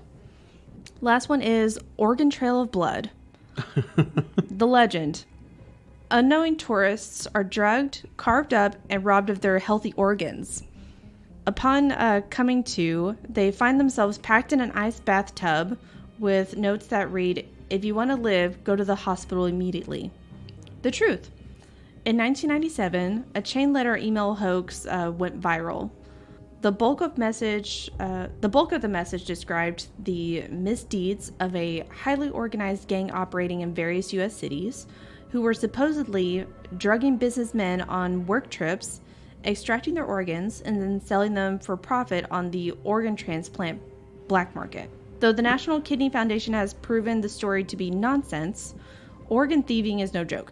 In fact, the ABC News report from 2008 centers on 3 Indian men who were lured to a hospital outside Delhi with the promise of work opportunities. The men were then held at gunpoint and... Oh, they were under anesthesia. Mm-hmm. Yeah, okay. That's basically what it is. So they were held at gunpoint and put under with an anesthesia. Right. They awoke to excruciating pain, gigantic scars, and fewer organs.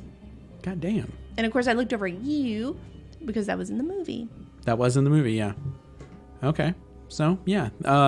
Organ trafficking is no joke. It keeps sounding like, it sounds like you say Oregon. Oregon, Like Oregon, the Oregon Trail. Oregon Trail. That's what I was like. Oh, there was an Oregon Trail of blood from Pennsylvania all the way. I kind Oregon of have a traffic. creepy story just off the top of my head that I heard on the podcast too. Also based in China. Okay. It's about the girl with the braided hair. The tale is apparently this woman was meeting her lover. They were going to leave and elope. And she was waiting at the train station. I guess she had tripped onto the railway and the train was coming. And her braid got caught on the track. So then somehow when the train came, she might have gone over the edge. Because somehow, however this happened, the braid was so tight. And however she was, it completely ripped her face off. So the horror in the tale is if you're at these train tracks, and then for her to find her love, she haunts couples, and you'll see this girl with long black braided hair, but with no face. The Chinese and Japanese are notorious for featuring a lot of ghosts or monsters that have long hair that are women. I don't know what the deal is. But I think that was an urban legend too. I just can't remember the name of it, but it was cool.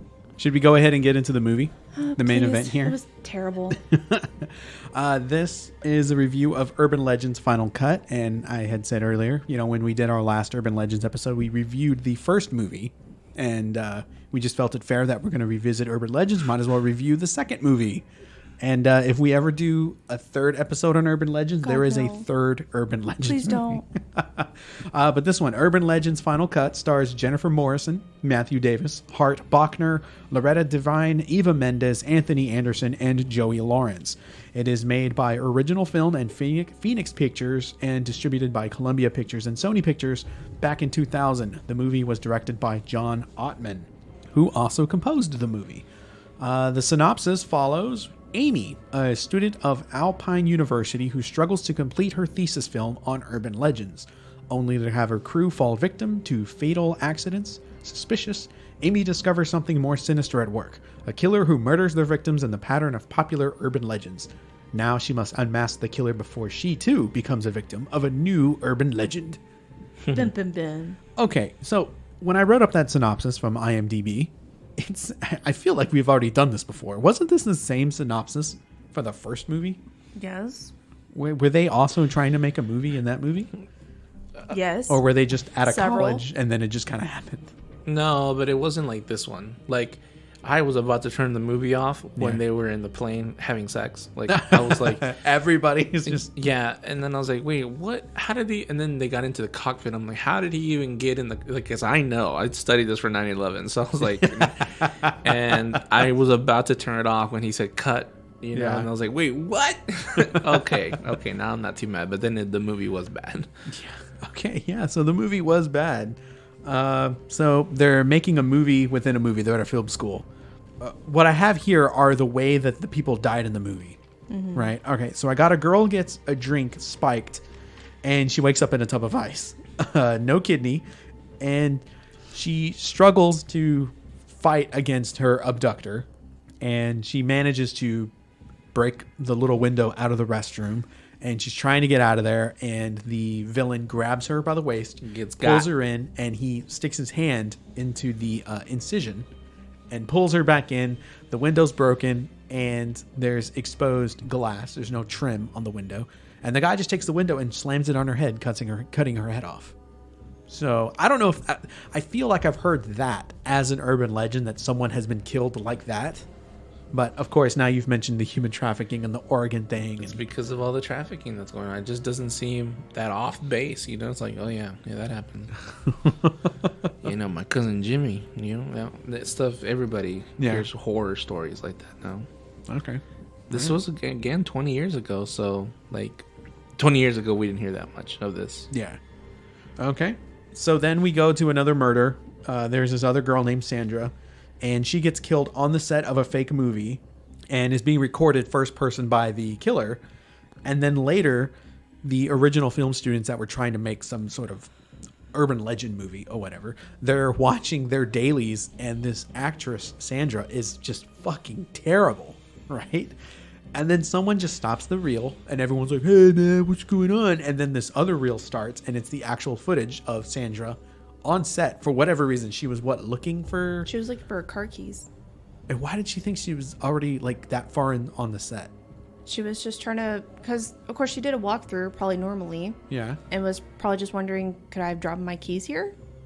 She was just looking wherever she needed to. Okay. But it was just bad acting. It felt like some of Or these bad situations... script writing, I guess. They weren't. It was like, that's what needs to happen for this next scene to happen. So let it, for the sake of the movie, we'll just do that. But yeah, you're right. It didn't make sense. Yeah. So she gets killed for real in the movie. She gets killed. And as it's being recorded and it's aired to these people that are watching this, the reel, they're thinking it's fake. And they're like, oh man, that's good special effects. But then they look to the effects crew, the two guys, and they're like, did y'all do that? No, man, we didn't do that. That blood looks real, but there's not enough blood. And it was Anthony Anderson that he looked like a chubby baby in this movie. They claim they didn't do it. And then all of a sudden Sandra disappears. And it was said earlier in the movie that she was going to go to LA to play a dead body on ER or something. Different part, yeah. And so obviously Sandra was not around to be like, hey, great job out of the acting gig. No, conveniently she was just gone, but it was because she was actually murdered. That should be red flags. They're like, we didn't do that.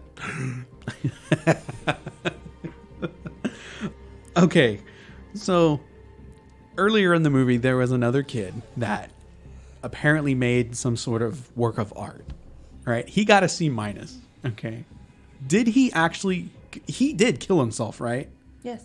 That was my understanding. Okay, he was not murdered. He might have been murdered. I don't know. But that character allegedly committed suicide over getting a C minus. It gets better. Trust No, me, guys. I think he was also murdered, but was played as he committed suicide. Oh, okay. It might have been later in the movie at the very end where they're just like, I killed him, so I can take his movie and blah, blah. I didn't understand the whole thing of like putting credits to someone else's movie, so I guess like they can take credit for the movie or something. But I don't know. It was fucking confusing. Admittedly, me and Sarah were having a hard time following this movie. It's hard to do a movie within a movie. Who else did that? Who else did a movie within a movie? Scream did it, but Scream did it better. Right. You know, because they had... But was Scream after the Urban Legends? No. Scream came out like in 98. Yeah, so it was before. Yeah, well, okay, yeah. So, all right. So the thing about this that gets better is that the character is dead, right? And the school's like, oh, we've suffered a tragic loss, blah, blah, blah. And then the lead girl encounters that same man. And she was like, I thought you were dead. And she was like... The guy that died was Travis. Okay. But So this guy's named Trevor. So she calls the dead man's name. And this guy looks at her and he goes, you knew him too? Stop. I remember looking at Sarah and I was like, he has a twin brother? What a dumb twist. He had a fucking twin. And then I joked about Sarah, which also distracted from the movie, that I was like, okay, the girl in the movie just bought it. She was like, oh, you're the twin. A twin that he probably never mentioned having. So then I told He never Sarah, mentioned having. No. So then I told Sarah, I said, if something ever happened to me and I needed a way out and I needed to fake my own death, and then I came back to you and you were like, Nick, I thought you were dead, I would probably be like, you knew Nick too? That was the stupidest line in the movie. It's like, yeah, I did. Who are you? And I would be like, I'm Nick's brother. Knowing full well, like, she knows my actual brother. And he'd be like, we don't have another sibling. So you're Alfonso's brother too? Who's Alfonso? But Sarah's with you as well. You're but the joke, twin. It was funnier. I was like, I have a goatee and a mustache. I was like, I shave all this to be like the other twin, but you could clearly see the tan line. And you're also like shaving your head too, like so. But neither of you have hair. Yeah, that's just And so I was like, Sarah, if this ever happens, I swear to God, I'm going to use the line, "You knew Nick too." So yeah, that was the dumbest twist in the entire movie. And then we were met with an equally dumb scene. There was this real pretentious cameraman that's in the movie, and he leaves and he's done shooting for the day, and he goes out, I guess, onto the roof of a building, and he gets murdered by the killer. And what was so funny about this is that the murderer beats this victim down with his own camera and kills him. But to get him down first, he hits him with a good old-fashioned Austin Powers judo chop. And we both screamed that out, too. Because the guy, like, turns around, he's got his cigarette, and all of a sudden you see a hand, bam! And the dude just goes down like a fucking log. And I was like, This was a comedy. This was a comedy. A lot of funny parts in this movie. And we're not supposed to laugh at this movie because the movie wasn't pitched that way. But when you do a fucking judo chop, I told Sarah, I said, if someone judo chopped me, there's a part of me that thinks, I think I could take it, right? It's a fucking judo chop. But I'm not a judo master. Just there you go. And then later, the lead girl suspects that this character has died, so she goes and gets surveillance footage. And I was like, "Oh shit, Sarah, we get to see the judo chop again." No, the replay. We did. We saw it happen from third person. We saw it happen, and the dude just goes Judo chop. He goes, The lead character too. What was her name? oh, I don't think it matters. I have no idea. Oh, I So have it written dramatic. down. Amy. Amy was the lead girl. Amy. Okay, so then two other guys, the two makeup guys, Anthony Anderson and his little makeup buddy, they get killed in what looks like a hayride of some sort. I don't this was like a theme park thing that they just kind of rented. And Oh, the mine shaft yeah, thing. and then they dressed with I didn't follow that part. I wasn't sure if the school had built this or if this was part of a carnival that these guys were then dressing as like a haunted hayride or something. I thought it was rented from the carnival. It very well could have been. But then it's here that I realized that the killer cheats. There's just one killer, right? And he cheats. There's a scene where Amy is trying to flee this guy. And Sarah had said, why does this girl make so much noise when she's trying to run away God from damn people? it. I mean, I know the joke is, you got to be a little bit clumsy when you're in a panic. She does it far too much. Yeah. And so there's a scene where she's trying to crawl or climb away from something, and the killer is really close. And as she sees him, she goes, and it's like, She dude. literally breathes on his neck, and he just keeps going down. That's what I mean, man. Dumbass. But then she goes to flee, and we clearly see the killer go the opposite direction. And then we cut to Amy, and she's almost escaped, and then the killer is like in front of her. And I looked at Sarah, and I said, that was a cheat, right? We clearly saw him go the other direction. They cheated. Totally. And just like Matt, I mean, I guess all horror movies cheat. Maybe there was a dropped scene, and we just don't know, and they had to edit it, and now it's cheat. We just don't know. But yeah, the two makeup guys get killed in the haunted hayride. Eva Mendes got hung in a bell tower. Yep. Eva Mendes. I had to pause it to make sure it was her. I was like, that is Eva Mendes. Before I remembered her name, I said, Ryan Gosling knocked her up. And I didn't know that. I was like, did he really go? Yeah, Ryan he landed Gosling? her. And she She could looks be better. she looks relatively the same She does. now as she did back in 2000.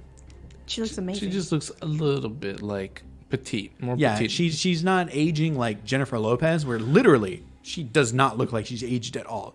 Eva Mendes today, you could say that she's aged, but Did she have a boob job? She got a boob oh, job. probably, yeah. Because that's the part I meant. Like, she looked more petite. Yeah, she's definitely thicker now, but still looking great. So yeah, Eva Mendes got hung in the bell tower. I think she was lured in there. Like, she's a lesbian. She's a lesbian character, and I think the killer had written a note to get her and Amy in the same area, and I think they had set up that Amy had wrote this note to Eva Mendes, like, "Oh, I love you," confessing her love. and then they're both like, "What are you here for? What are you here for?" And then there's the killer. It's very dumb. And then at the very end of the movie, I guess the professor did it. Yeah. Is that what Yeah. we're? That's led to why I believe? think the professor killed Travis. Yeah, and a pistol was fired in this movie. Hits one of the other non-important Oh characters. my god, this was so annoying. Because it would not shoot him through the wall. Yeah. It just wouldn't. This It's not character- a fucking shotgun. This character got yanked through that wall. Like, it was became cartoonish. And it's like, oh yeah, now I'm watching a cartoon. Okay, and so that's all the characters that died. Did you recognize any of these urban legends other than the one that the person? the very beginning. Yeah, the person woke up in a tub of ice. I guess that's the one that hit home closest. But yeah, I'm sure there's probably an urban legend of people that have died in a haunted hayride, kind of like these people trying to pull pranks on Halloween Yeah. of hanging themselves and it goes Yeah. wrong. Maybe someone tried to pull a stunt in one of these haunted houses and became one of the props, because who's going to notice that? Sure. you know who else did that? Michael J. Scott, Cheese Scott. Michael Scott on one of the Halloween episodes down in the warehouse, he hung himself. I don't remember that because he didn't die. No. It's like a prank. Really? Y'all don't remember that? I don't remember that. It was the one where Daryl takes her little daughter on like the spooky scavenger hunt down in the warehouse, and Andy is the bad guy. See, I remember that.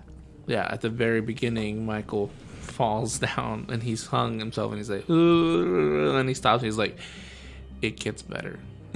This is not the way out." To be fair, we've only seen the series complete one time. Yeah. Well, it was second time for me, but I still don't remember that. I'll send you a link later. Oh, okay. All right. Okay, so Urban Legends Final Cut earned $38.6 million, roughly half compared to the original film. So the original film made what 72 million, whatever. All right. But this movie was made on a budget of about 14 million, so it technically was a success, but it was universally panned. IMDb gave it a 4.3 out of 10. Rotten Tomatoes has it at 9%. But Shout Factory gave it a 5 out of 5. Now, Shout Factory, they're the ones that put out special edition Blu-rays of all these horrible movies, like It's Alive and all that sort of stuff. So they're probably more favorable to a movie like this. They're like, this is better than The Thing. God. I went and found a review from Empire. They wrote, quote, "Yet another screen pretender concerns a group of film students vying for their school's prestigious award with a very dumb clutch of movies. You would think the concept of a horror movie within a horror movie had been done to death, but no. Suspects are numerous as cliches, and when the killer is unmasked, you will say that you knew it all along. This movie is so predictable that it was completely shock-free, a 2 out of 5. Dang.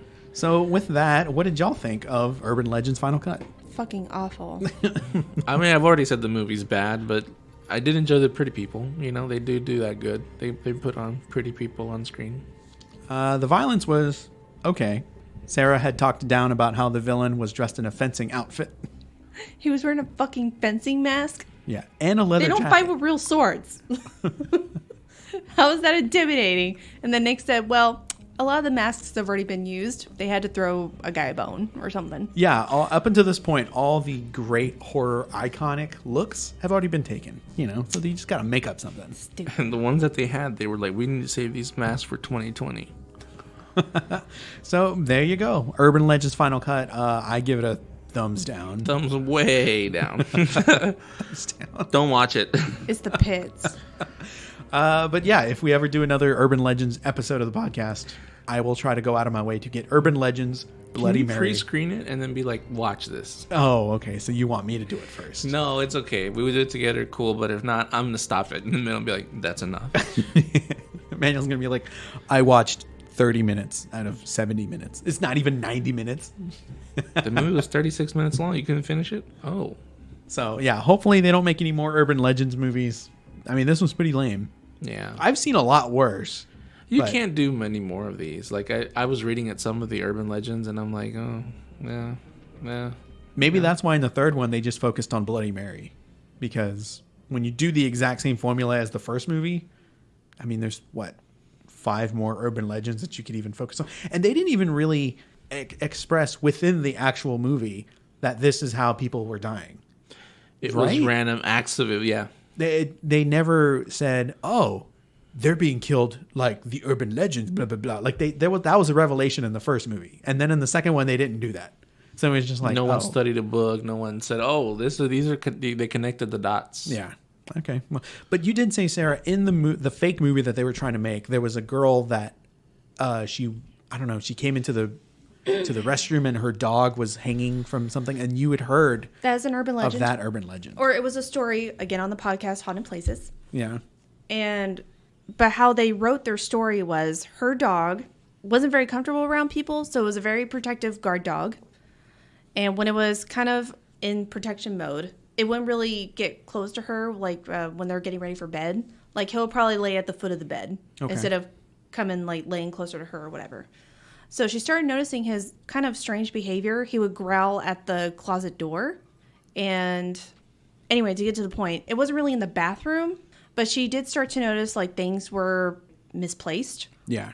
And so then one day the closet door was open, the dog went in, and then when she came back to, she discovered it was wounded.